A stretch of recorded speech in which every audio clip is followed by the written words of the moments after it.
नमस्कार दोस्तों, स्वागत है आपका की क्लासेस में। आज की क्लास में हम लोग पढ़ेंगे उत्तक के बारे में।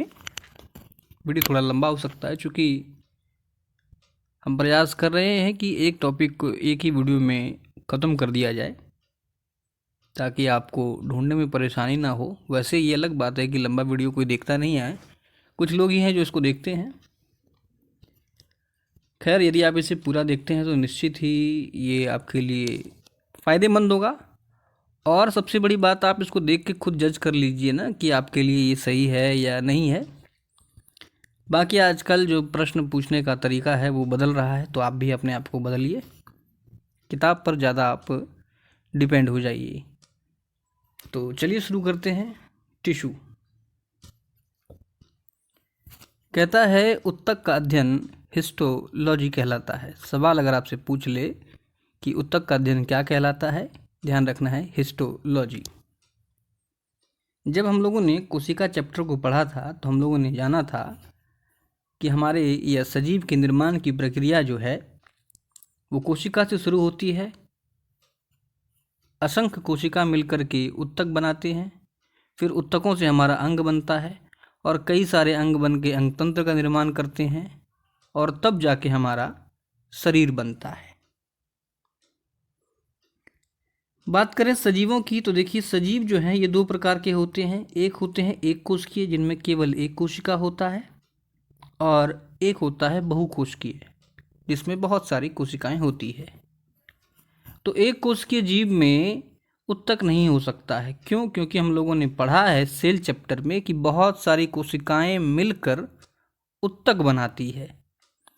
क्योंकि एक कोशिकीय में तो एक ही कोशिका है तो वो मिलकर उत्तक बना नहीं सकती है, इसलिए उसका सर्वे सर्वा जो है एक कोशिका ही होता है, सिंगल कोशिका। बहुकोशिकीय जीवों में उत्तक होता है। बात करेंगे कि उत्तक कहते किसको हैं, तो ध्यान रखिए, कोशिकाओं का समूह मिलकर उत्तक बनाता है। कोशिकाओं का समूह मिलकर उत्तक बनाता है। अब ये जो समूह है, जैसे ये कई सारी कोशिकाएं यहाँ पर मिल गई और एक उत्तक का निर्माण हो गया। इस समूह में जितनी कोशिकाएं हैं सभी कोशिका की उत्पत्ति एक समान होना चाहिए, तभी उत्तक बनेगा। इसके अलावा कोशिकाओं का आकार एवं आकृति तथा कोशिकाओं का कार्य भी एक समान होना चाहिए। इस चीज़ को हमें ध्यान में रखना है। क्या क्या? कि इस समूह में जितनी कोशिकाएं हैं सबकी उत्पत्ति एक समान हो, आकार आकृति एक समान हो, और जितनी इसमें कोशिकाएं हैं तो उनका कार्य भी एक समान होना चाहिए, तो ही जाकर के उत्तक का निर्माण होगा। ऐसा नहीं है कि इसमें अगर मान लेते हैं कि 10 कोशिका मिलकर उत्तक बना रही है तो 2 कोशिका का कार्य अलग है, 8 कोशिका का कार्य अलग है। जी नहीं, जितनी समूह में कोशिकाएं होंगी सभी की उत्पत्ति समान होनी चाहिए, सभी की आकृति, आकार और कार्य समान होनी चाहिए। हालांकि कई बार यह देखा गया है कि आकृति या आकार उनके अलग अलग हो जाते हैं, लेकिन उत्पत्ति एवं कार्य तो हर हाल में समान होने चाहिए।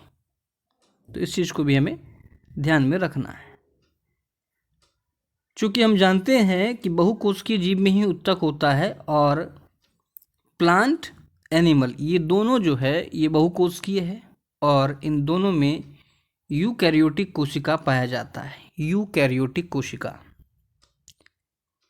ध्यान रखिएगा कि प्लांट में भी यूकैरियोटिक है और एनिमल, जंतु में भी यूकैरियोटिक कोशिका है। चूँकि दोनों में सेम कोशिका है लेकिन दोनों में उत्तक समान नहीं होता है। अर्थात पौधे में जो उत्तक है वो ही उत्तक हमारे अंदर नहीं होता है, जबकि हम दोनों में यूकैरियोटिक कोशिका ही होती है। तो ध्यान रखिएगा, इसका रीज़न जो है उत्तक के अलग अलग होने का कारण है कि दोनों की, मतलब पौधे और जंतु की आकृति एवं आकार अलग अलग होती है। दूसरा जो कारण है उत्तक के अलग होने का, पौधे को जीवन यापन हेतु कम ऊर्जा की आवश्यकता होती है, जबकि जंतु को बहुत अधिक ऊर्जा की आवश्यकता होती है। तो हमें अधिक ऊर्जा की आवश्यकता है, हमारा शरीर ज़्यादा तेज़ी से काम करता है, तो हमारी कोशिकाओं को भी उस हिसाब से एक्टिव रहना होगा, हमारे ऊतक को उतना मजबूत रहना होगा। आगे कहता है कि पौधे के अधिकांश ऊतक मृत होते हैं, जबकि जंतु के ऊतक जीवित होते हैं। अपवाद में देख लीजिए, नाखून है, बाल है, सींग है, इन सबको छोड़ करके। तो ये प्रमुख 3 कारण हैं कि दोनों में यूकैरियोटिक कोशिका पाए जाने के बाद भी दोनों के ऊतक अलग अलग होते हैं, क्योंकि दोनों की आकृति एवं आकार अलग हैं। पौधे को कम ऊर्जा चाहिए, जंतु को अधिक ऊर्जा चाहिए। पौधे के ऊतक, अधिकांश ऊतक जो मृत होते हैं, जंतु के जीवित होते हैं। तो इस वजह से अब बात करेंगे प्लांट टिश्यू के बारे में। पौधे का ऊतक कहता है प्लांट टिश्यू को विभाजन के आधार पर बांटा गया है। पौधे में 2 प्रकार का ऊतक होता है, ध्यान रखिएगा। पौधे में 2 प्रकार का ऊतक होता है, एक है विभाजोत्तकी ऊतक, दूसरा है स्थायी ऊतक। मतलब जिसमें विभाजन हो जाता है, विभाजोत्तकी ऊतक, दूसरा है परमानेंट टिश्यू, अस्थायी ऊतक। अब अगर हम लोग बात करें विभाजोत्तकी ऊतक के बारे में, जिसको कि मेरिस्टेमेटिक टिश्यू भी कहते हैं, ध्यान रखिएगा, मेरिस्टेमेटिक टिश्यू। कई बार विभाजोत्तकी ऊतक नहीं देके हिंदी में ही लिख देगा मेरिस्टेमेटिक। कहता है पौधे का ऐसा ऊतक जिसका कोशिका विभाजित होकर नए कोशिका बना लेते हैं, मतलब जिसमें विभाजन की क्षमता होती है। नाम से ही क्लियर है कि विभाजोत्तकी ऊतक, फूल, फल, बढ़ता तना इत्यादि। और ये जो विभाजोत्तकी ऊतक है, ये पौधे के वृद्धि वाले भागों में पाया जाता है, ध्यान रखिएगा, ठीक है। नेक्स्ट है परमानेंट अस्थायी ऊतक। नाम से क्लियर है कि वह ऊतक जिसके कोशिकाओं में विभाजन नहीं होता या जिसमें नए ऊतकों का निर्माण नहीं होता है, ऐसे ऊतकों को परमानेंट टिश्यू या अस्थायी ऊतक कहते हैं। उदाहरण के तौर पर आप देखें पौधे का छाल। क्लियर है, परमानेंट टिश्यू किसे कहते हैं और विभाजोत्तकी या मेरिस्टेमेटिक टिश्यू किसे कहते हैं। अब विभाजोत्तकी के बारे में थोड़ा विस्तार से पढ़ते हैं। बहुत सारा प्रश्न यहाँ से आजकल देखने के लिए मिलता है, तो देख लीजिए क्या क्या है इसमें। ध्यान रखिएगा, विभाजोत्तकी ऊतक, जानते हैं कि इस ऊतक की सभी कोशिकाएं जीवित होती है। ध्यान रखिएगा, जीवित हो रही है, एक्टिव है, मतलब तभी तो विभाजन हो रहा है उसमें। जो सेल एक्टिव है वो ही आगे काम करेगा, वो ही विभाजित हो पाएगा। बाकी देखिए इसका आकार जो है विभाजोत्तकी ऊतक का गोलाकार, अंडाकार या बहुभुजी जैसा होता है। इसके कोशिका में विभाजन की क्षमता होती है, नाम से ही क्लियर, विभाजोत्तकी ऊतक। अब विभाजन की क्षमता तभी होगी जब इसकी कोशिकाएं जीवित होगी। एक और चीज़ ध्यान में रखिएगा कि विभाजोत्तकी ऊतक की कोशिका जो है उसमें भारी मात्रा में कोशिका द्रव्य भरा रहता है। जब हम लोगों ने सेल चैप्टर को पढ़ा था तो ये जाना था कि यदि किसी सेल में कोशिका द्रव्य भरा हुआ है तो वह कोशिका जीवित है, और जब यह कोशिका द्रव्य सूख जाए तो उसे मृत कोशिका कहते हैं। तो ध्यान रखिएगा, विभाजोत्तकी ऊतक की कोशिका में भारी मात्रा में कोशिका द्रव्य भरा रहता है और इसी वजह से इसमें वैक्यूल नहीं पाया जाता है, रसधानी जिसको बोलते हैं। और रसधानी क्यों नहीं पाया जाता है? क्योंकि रसधानी को जो है, वैक्यूल जो है, रसधानी कोशिका द्रव्य को नियंत्रित करता है। क्योंकि इसमें कोशिका द्रव्य ज़्यादा मात्रा में तभी हो पाएगा जब वैक्यूल नहीं होगा, क्योंकि अगर वैक्यूल होता तो ये कोशिका द्रव्य को निश्चित कर देता है, कम कर देता है या नियंत्रित करता है। इसलिए ध्यान रखिएगा कि कोशिका द्रव्य होता है, वैक्यूल नहीं होता है। साथ ही मोस्ट इम्पॉर्टेंट कि विभाजोत्तकी ऊतक मेरिस्टेमेटिक टिश्यू में इंटरसेलुलर स्पेस का अभाव होता है। इंटरसेलुलर स्पेस का अभाव, ध्यान रखिए इंटरसेलुलर स्पेस क्या है, तो एक उत्तक के अंदर दो कोशिका के बीच का स्थान ये बहुत कम होता है, उसका अभाव होता है। जैसे मान लेते हैं ये कोई उत्तक है और हम जानते हैं उत्तक क्या है, असंख्य कोशिकाओं के मिलने से बना उत्तक है। तो यहाँ अगर आप देखेंगे किसी दो कोशिका के बीच का स्थान, जैसे इस दो कोशिका को लेते हैं तो इसके बीच में इतना गैप है, जबकि इसके बीच में एक जरा भी गैप नहीं है, तो इस गैप को ही इंटरसेलुलर स्पेस कहते हैं। मेरिस्मेटिक में अर्थात विभाजकीय उत्तक में इंटरसेलुलर स्पेस का अभाव होता है। क्लियर है? विभाजकीय उत्तक के बारे में हम लोगों ने देखा कि विभाजकीय उत्तक की कोशिकाएं जीवित होती है और कोशिका जीवित होगी तो उसमें कोशिका द्रव्य भारी मात्रा में भरा रहेगा और जब कोशिका जीवित है तभी उसमें विभाजन भी संभव है। ठीक है, विभाजकीय उत्तक में इंटरसेलुलर स्पेस काफ़ी कम होता है या नहीं होता है, अभाव होता है। और ये इंटरसेलुलर स्पेस कहते किसको हैं, तो एक उत्तक में किसी दो कोशिका के बीच की जो स्थान होती है उसे ही इंटरसेलुलर स्पेस कहती है। अब देख लीजिए विभाजकीय उत्तक के प्रकार को। पहला है एपिकल टिश्यू, इसको सिरस्थ उत्तक भी कहते हैं। ध्यान रखिएगा ये नाम से ही क्लियर है, सिरस्थ मतलब सिर पर ऊपरी भाग में ये जो है पाया जाता है एपिकल टिश्यू।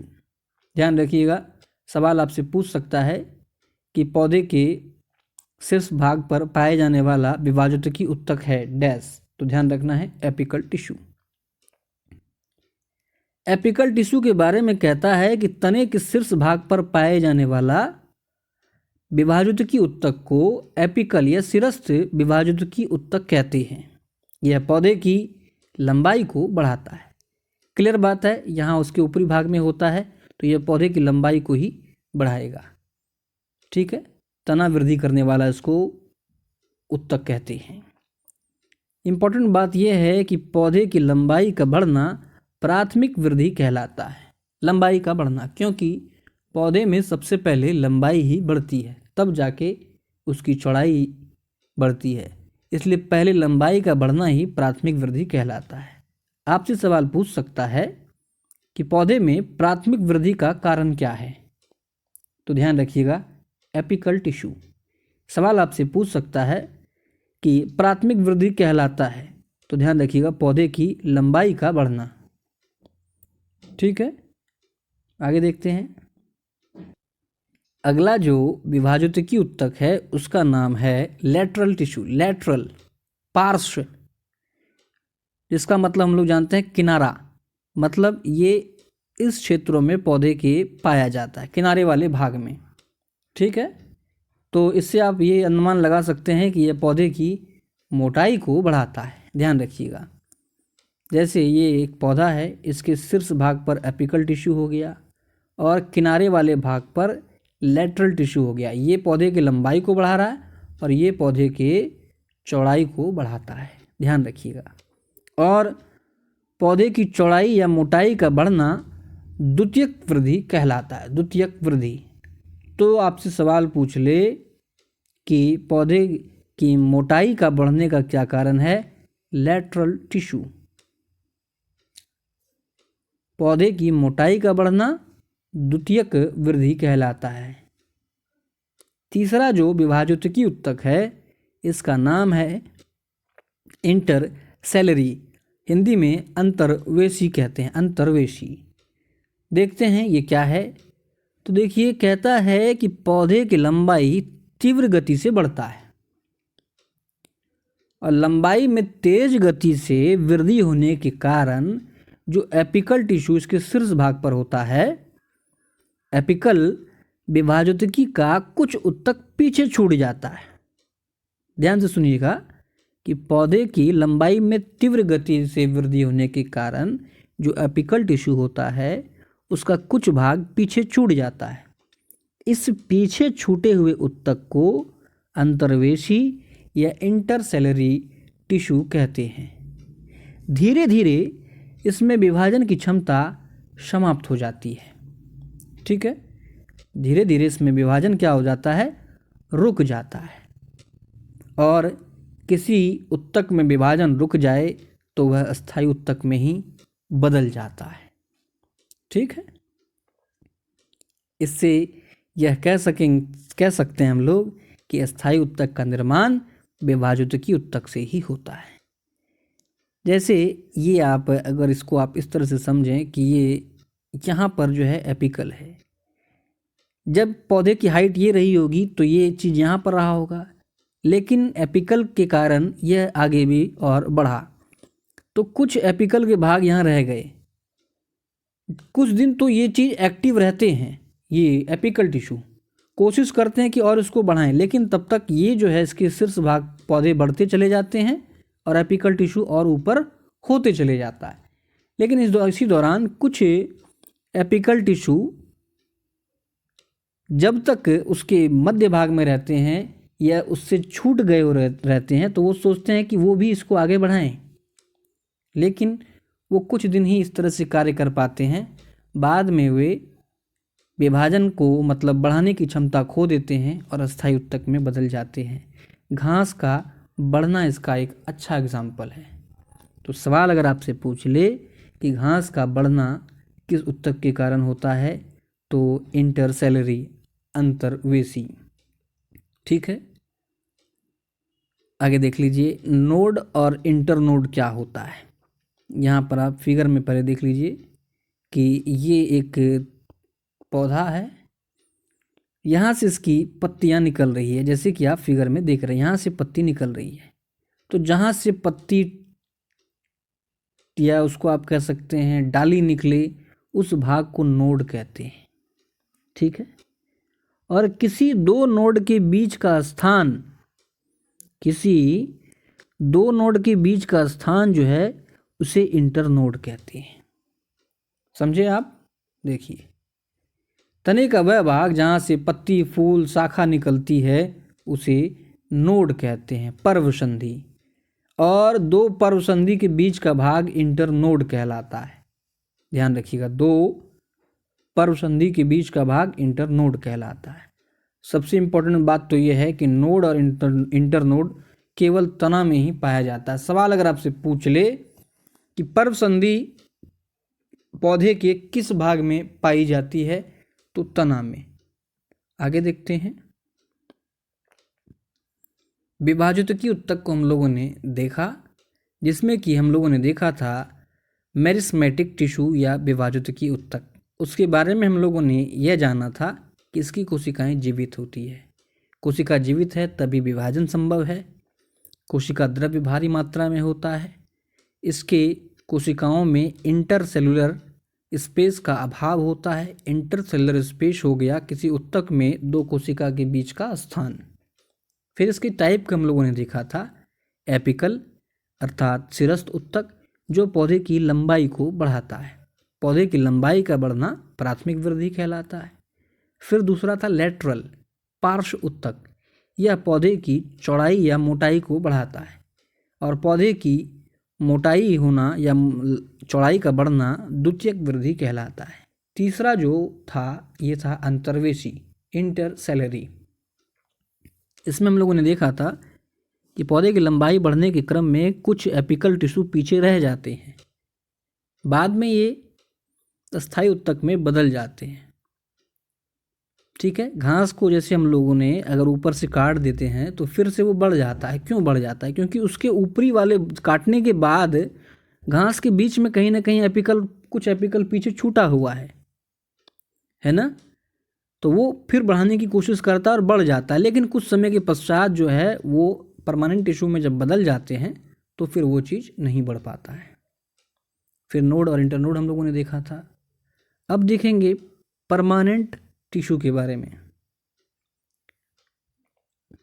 नाम से क्लियर है कि इसमें कोशिका विभाजन नहीं होगा क्योंकि ये स्थायी उत्तक है। और अस्थायी उत्तक तभी होगा, कोई उत्तक तभी स्थायी उत्तक बनता है कि जब विभाजोत्तकी उत्तक अपने विभाजन की क्षमता को खो देती है। क्लियर बात है कि कोई एक सेल है, वह जब तक विभाजित हो रही है तब तक ही जो है उसको विभाजित की उत्तक बोलेंगे। जब उसमें विभाजन की क्षमता समाप्त हो जाएगी तो उसे अस्थायी उत्तक कहते हैं। क्लियर है? जब विभाजित की उत्तक विभाजन की क्षमता खो दे तो वह अस्थायी उत्तक में बदल जाता है। आगे देखते हैं। जैसे विभाजित की उत्तक के हम लोगों ने 3 प्रकार पढ़े थे, एपिकल, लेटरल, इंटरसेलरी। उसी तरह से परमानेंट टिश्यू के 2 प्रकार हैं। एक है सिंपल परमानेंट टिश्यू, दूसरा है कॉम्प्लेक्स परमानेंट टिश्यू, जटिल उत्तक, जटिल अस्थायी उत्तक। एक है सरल अस्थायी उत्तक। अब इन दोनों में क्या अंतर है? सरल अस्थायी उत्तक के बारे में कहता है कि सभी कोशिका की उत्पत्ति, आकार, आकृति एवं कार्य एक समान होता है। मतलब ये जो उत्तक का डेफिनेशन है उसको फिल करता है। लेकिन जटिल अस्थायी उत्तक की अगर आप बात करेंगे तो इसमें कहता है कि सभी कोशिका की उत्पत्ति समान, लेकिन उसका आकार, उसकी आकृति, उसका कार्य सब अलग अलग होता है। हालांकि ये सब अलग अलग होते हुए भी एक इकाई के रूप में कार्य करते हैं। तो आप समझ रहे हैं कि एक सिंपल क्यों है? क्योंकि इसलिए सिंपल है कि उत्तक जिसे हम लोग कहते हैं कि कोशिकाओं का ऐसा समूह जिसकी उत्पत्ति, उसका आकार, उसकी आकृति, उसके कार्य समान होने चाहिए।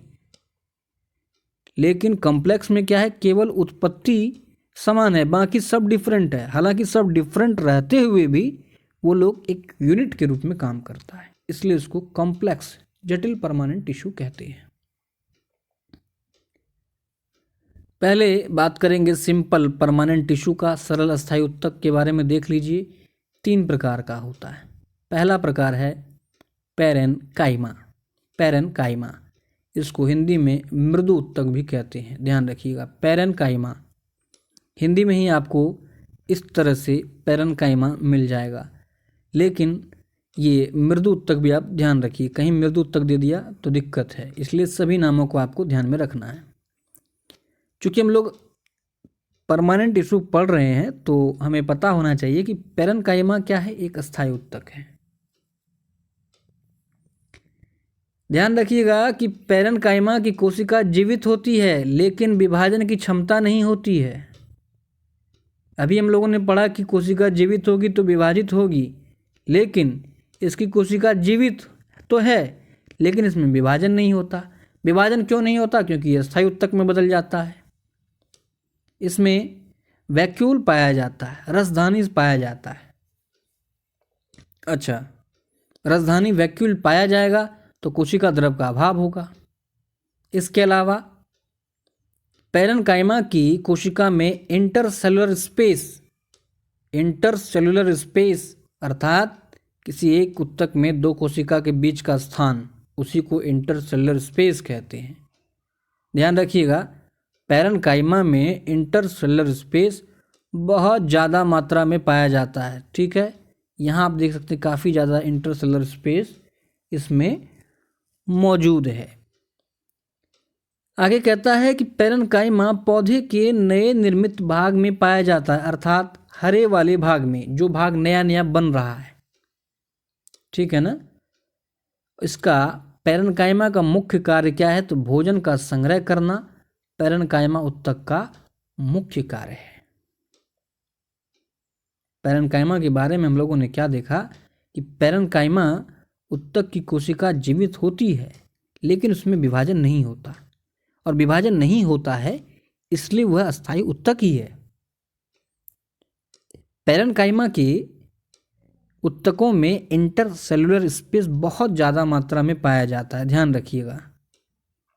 और ये जो पैरेन्काइमा है, नए नए पौधे के जो भाग होते हैं, जो क्षेत्र होते हैं, उनमें पाया जाता है, हरे वाले भाग में।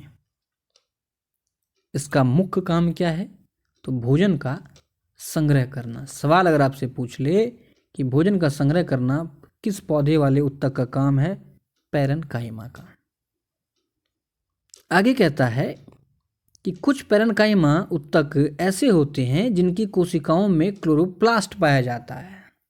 ध्यान रखिएगा, कुछ पैरेन्काइमा उत्तक ऐसे होते हैं जिनके कोशिकाओं में क्लोरोप्लास्ट हरितलवक पाया जाता है। तो ऐसे पैरेन्काइमा को कॉलरेन्काइमा कहते हैं, कॉलरेन्काइमा। अब क्लोरोफिल है तो वह प्रकाश संश्लेषण में मदद करेगा, प्रकाश संश्लेषण करेगा। तो ध्यान रखिएगा, ऐसे उत्तक या ऐसे पैरेन्काइमा जिनकी कोशिकाओं में क्लोरोप्लास्ट पाया जाता है तो उसे कॉलरेन्काइमा कहते हैं।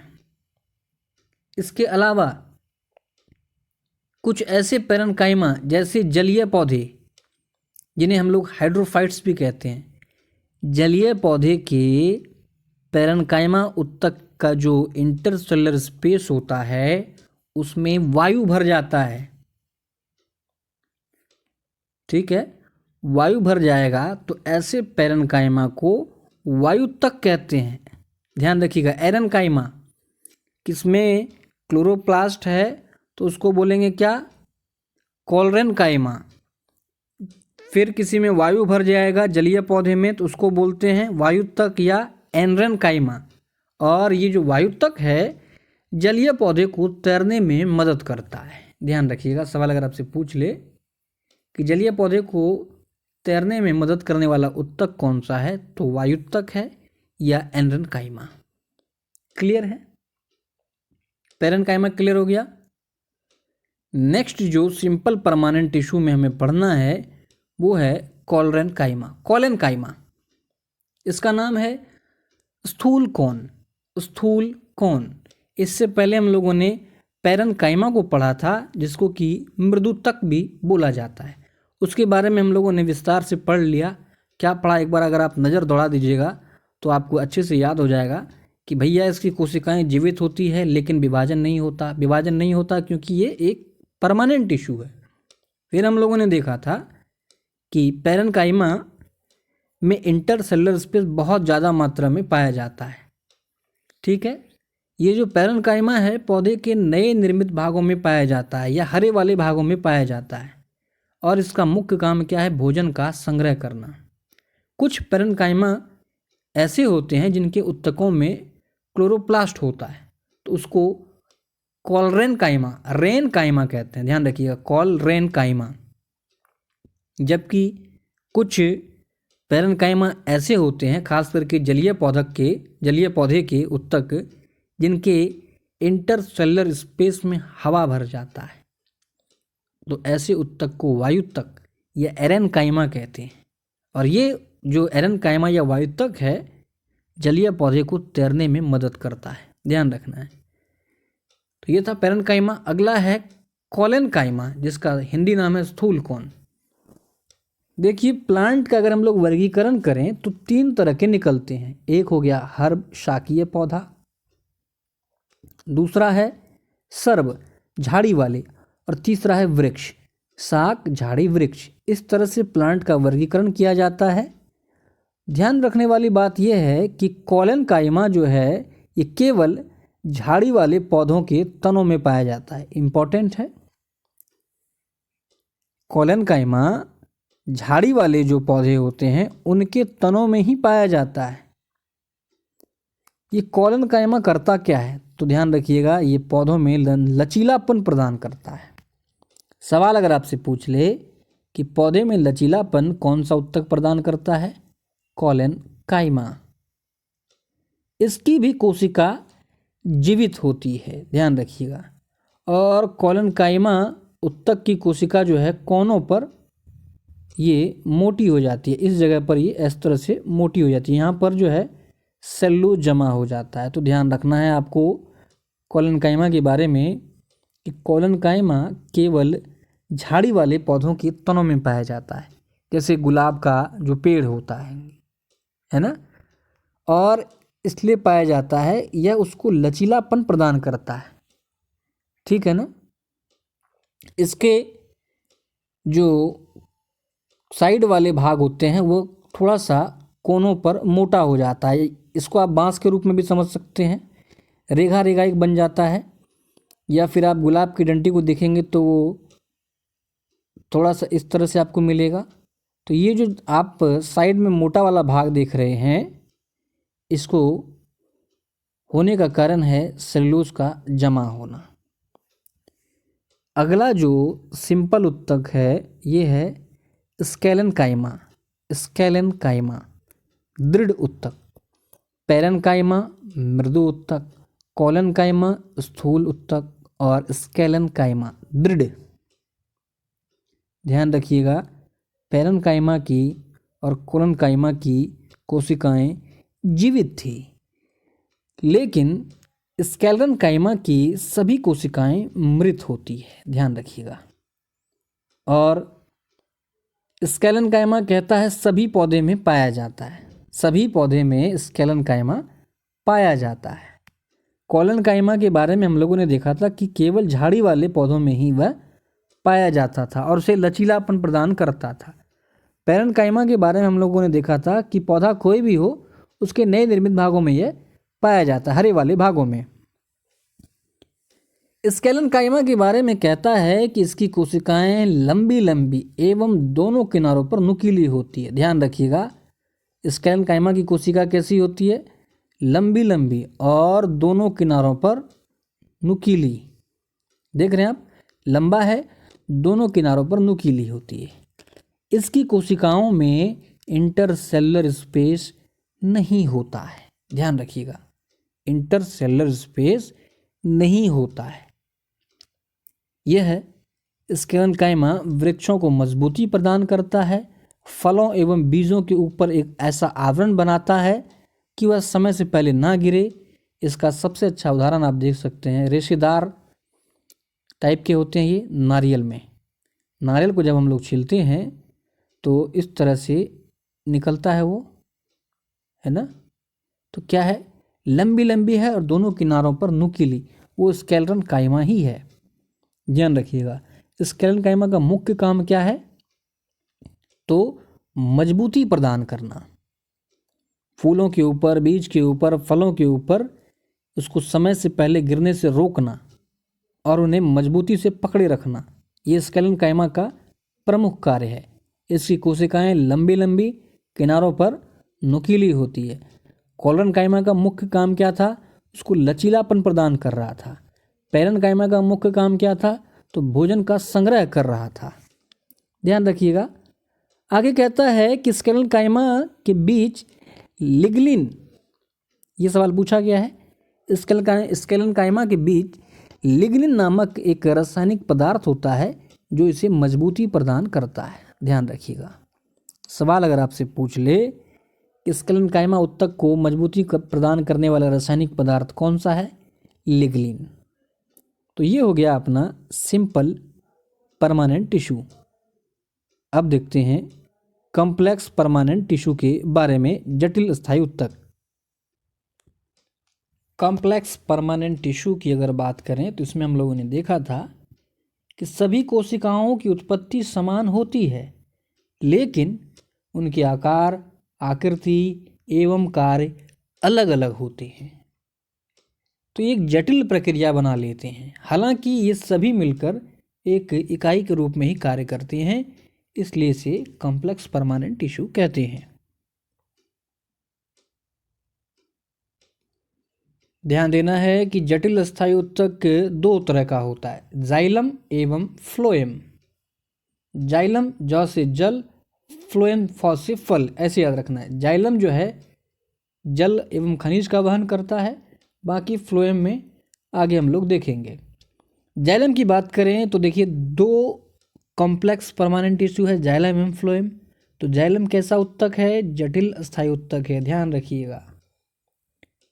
कहता है कि जाइलम को निर्मित करने में 4 प्रकार की कोशिकाएं भाग लेती है। कौन कौन सा है? इंपॉर्टेंट है, ध्यान रख लीजिए आप।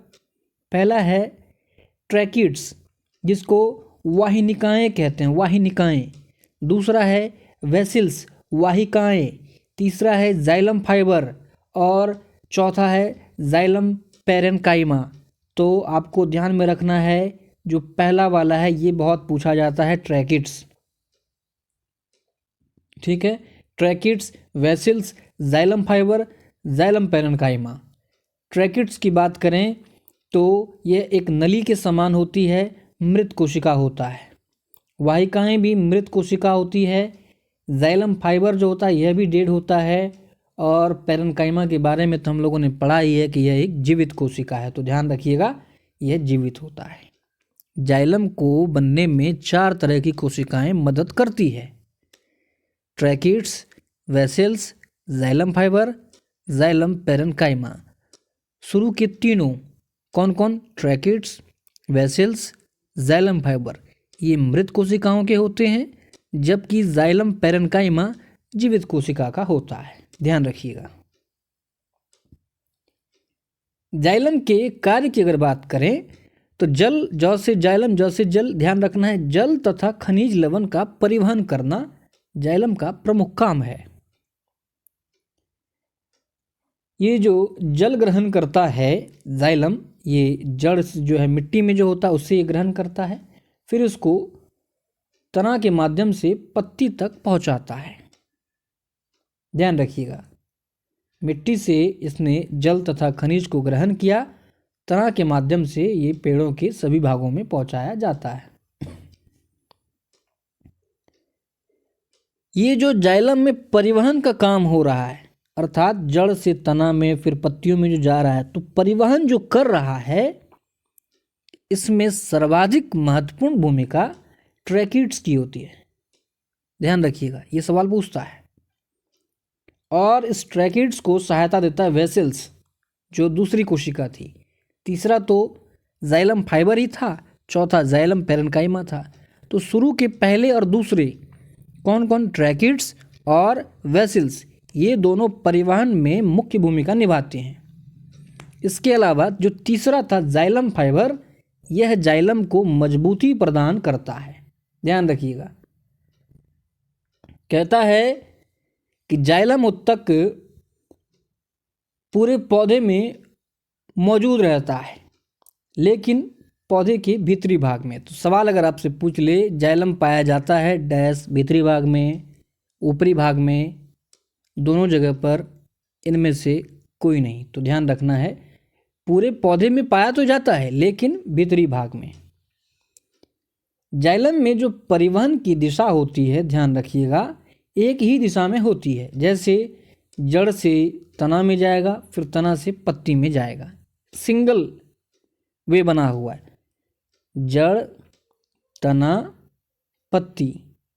ठीक है, इसी तरह से इसमें बढ़ता है।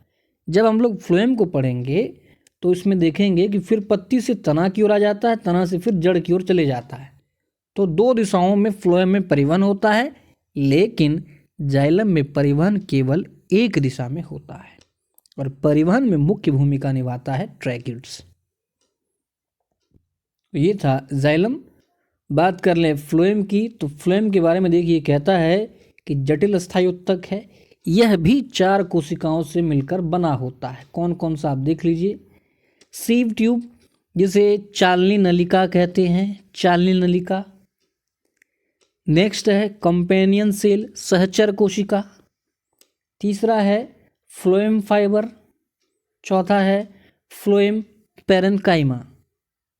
ध्यान रखिएगा, सीव ट्यूब चालनी नलिका फ्लोएम में पाई जाती है, कंपेनियन सेल सहचर कोशिका, फ्लोएम फाइबर फ्लोएम पैरेन्काइमा।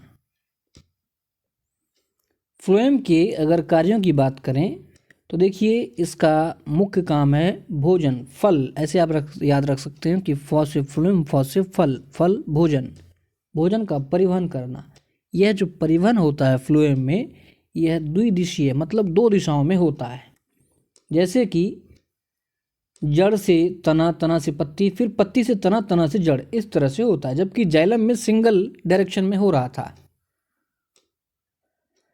आगे कहता है कि फ्लोएम द्वारा भोजन का परिवहन करने में चालनी कोशिका, सीव ट्यूब जो थी, वो महत्वपूर्ण भूमिका निभाता है। सवाल अगर आपसे पूछ ले कि भोजन के परिवहन में किस कोशिका की महत्वपूर्ण भूमिका होती है फ्लोएम के अंदर, चालनी कोशिका या चलनी कोशिका। ठीक है, अब देखिए यहाँ एक चीज़ आपको ध्यान में रखना है। क्या कहता है कि प्रकाश संश्लेषण में जो भोजन है ये ग्लूकोज के रूप में बनता है। इस ग्लूकोज को फ्लोएम जो है सुक्रोज के रूप में पहुंचा देता है। ध्यान रखिएगा, भोजन बना ग्लूकोज के रूप में, फ्लोएम पहुंचा दिया उसको सुक्रोज के रूप में, और यह संचित रहता है स्टार्च के रूप में। तो इस चीज़ को हमें ध्यान में रखना है। वहीं अगर जाइलम एवं फ्लोएम में अंतर की अगर हम लोग बात कर लें तो देखिए जाइलम में क्या कहता है कि अधिकांश कोशिकाएं मृत होता है। बिल्कुल, जाइलम में जब हम लोगों ने देखा था, ट्रैकिड्स के बारे में देखा था, फिर वेसल्स को देखा था, फिर जाइलम फाइबर देखा, जाइलम पेरेन्काइमा देखा, तो जाइलम पेरेन्काइमा को छोड़ करके बाकी तीनों के जो थे वो मृत ही थे। इसलिए कहता है कि इसमें अधिकांश कोशिका मृत होती है। इसके उलट फ्लोएम की अधिकांश कोशिका जीवित होती है। आगे कहता है कि जाइलम से जल एवं खनिज का परिवहन होता है, जबकि फ्लोएम से भोजन का परिवहन होता है। अगला हम लोगों ने देखा कि जाइलम में परिवहन केवल एक दिशा में होता है, जड़ से तना, तना से पत्ती, जबकि फ्लोएम में परिवहन दोनों दिशाओं में होता है, जड़ से तना, तना से पत्ती, फिर पत्ती से तना, तना से जड़। आगे कहता है कि जाइलम जो है ये tracheids, vessels, xylem fibre, xylem parenchyma से मिलकर बना होता है। फ्लोएम की अगर बात करें तो ये सीव ट्यूब, चलनी कोशिका, कंपेनियन सेल, सह कोशिका, फ्लोएम फाइबर, फ्लोएम पेरेन्काइमा, इन सबसे मिलकर बना होता है। आगे कहता है संपूर्ण भाग में पाया जाता है फ्लोएम के साथ, और यह जो संपूर्ण भाग में पाया जाता है जाइलम के साथ। तो ये था सरल स्थायी उत्तक, नहीं ये था अपना जटिल स्थायी उत्तक, है ना, जाइलम एवं फ्लोएम। अब कुछ बात कर लें प्रोटेक्टिव टिश्यू की, जैसे ईपीडर्मिस एवं कॉर्क। ध्यान रखिएगा, ईपीडर्मिस और कॉर्क जो है ये पौधे को सुरक्षा प्रदान करता है। ईपीडर्मिस एवं कॉर्क, ध्यान दीजिए, ईपीडर्मिस की अगर बात करें तो कहता है कि पौधे के ऊपरी सुरक्षात्मक परत को ईपीडर्मिस कहते हैं। सवाल अगर आपसे पूछ ले कि पौधे का ऊपरी सुरक्षात्मक परत क्या कहलाता है, ईपीडर्मिस। यह जो है ईपीडर्मिस है, पौधे को बाहरी वातावरण, जानवर, कवक, सूक्ष्मजीव इत्यादि से बचाता है। सवाल अगर आपसे पूछ ले कि पौधे या पेड़ की कौन सी बाहरी परत उसको बाहरी वातावरण से होने वाली हानि से बचाता है, एपिडर्मिस। सवाल आपसे ऐसे ही पूछ सकता है कि पौधे की रक्षा कवक से कौन करता है, एपिडर्मिस। सूक्ष्मजीव से कौन कर रहा है, एपिडर्मिस। सबसे इम्पोर्टेंट बात तो ये है कि एपिडर्मिस में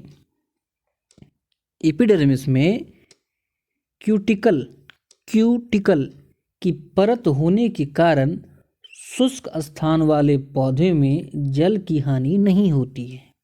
अर्थात कुछ ऐसे भी पौधे हैं जो ऐसे क्षेत्रों में उगते हैं जहाँ जल बहुत कम होता है, जैसे रेगिस्तानी क्षेत्रों की अगर बात करें तो वहाँ उगने वाले पौधे, उनके एपिडर्मिस में क्यूटिकल नामक एक परत पाई जाती है जो उस पौधे में मौजूद जल के वाष्पोत्सर्जन को या वाष्पीकरण को रोकता है या कम करता है। इस वजह से कम पानी की मौजूदगी में भी वो सरवाइव करते हैं। मुख्यतः एक तो वो पौधे इस तरह से होते हैं कटीले, ताकि उनका जो ज़्यादा फैलाव नहीं हो और कम वाष्पोत्सर्जन हो। इसलिए रेगिस्तानी क्षेत्रों में नुकीले पौधे भी या कैक्टस टाइप के पाए जाते हैं, पत्तियां लगभग नहीं होती है ताकि जल का जो है हानि ना हो। इसके साथ ही उनके बाहरी परत एपिडर्मिस में क्यूटिकल नामक जो है परत होती है जो जल की हानि को रोकता है। अगला है कॉर्क। कहता है जब लेटरल मेरिस्मेटिक पार्श्व विभाजोत्की जो इसकी चौड़ाई को बढ़ा रहा था, जब लेटरल मेरिस्मेटिक जो पौधे की मोटाई को या इसकी चौड़ाई को बढ़ाता है, ये मृत हो जाता है, मर जाता है तो कॉर्क बन जाता है, कॉर्क। ये जो कॉर्क है ये पौधे के अंदर जल हवा प्रवेश नहीं होने देता है। इसके अलावा ध्यान रखिएगा, कॉर्क जो है ये अग्निरोधी होता है। इस कॉर्क में सवाल पूछा हुआ है, ध्यान रखिएगा, इस कॉर्क में सुबेरीन सुबेरीन नामक पदार्थ पाया जाता है, जिस कारण यह अग्नि, हवा, पानी रोधी होता है। सवाल अगर आपसे पूछ ले कि किसकी उपस्थिति के कारण पौधे जो हैं ये हवारोधी या पानीरोधी, अग्निरोधी होते हैं, तो ध्यान रखिएगा ये होते हैं सुबेरीन नामक पदार्थ के कारण। सवाल अगर आपसे पूछ ले कि रेगिस्तानी क्षेत्रों में पाए जाने वाले पौधे के जल की हानि को रोकता है कौन, तो एपिडर्मिस में मौजूद क्यूटिकल। ठीक है। सवाल अगर आपसे पूछ ले कि स्केलन काइमा में क्या पाया जाता है जिससे वो काफ़ी उसकी उत्तक जो है मजबूत होते हैं, लिग्निन। अब बात करेंगे एनुअल रिंग्स के बारे में। तो ध्यान रखिए, एनुअल रिंग्स जो है ये पौधे या पेड़ की आयु को दर्शाता है। किसको दर्शा रहा है? आयु को। जितने रिंग उतने आयु, अर्थात ये वलय वृद्धि को दर्शाता है और ये वृद्धि सालों भर समान नहीं होती है। ध्यान रखिएगा,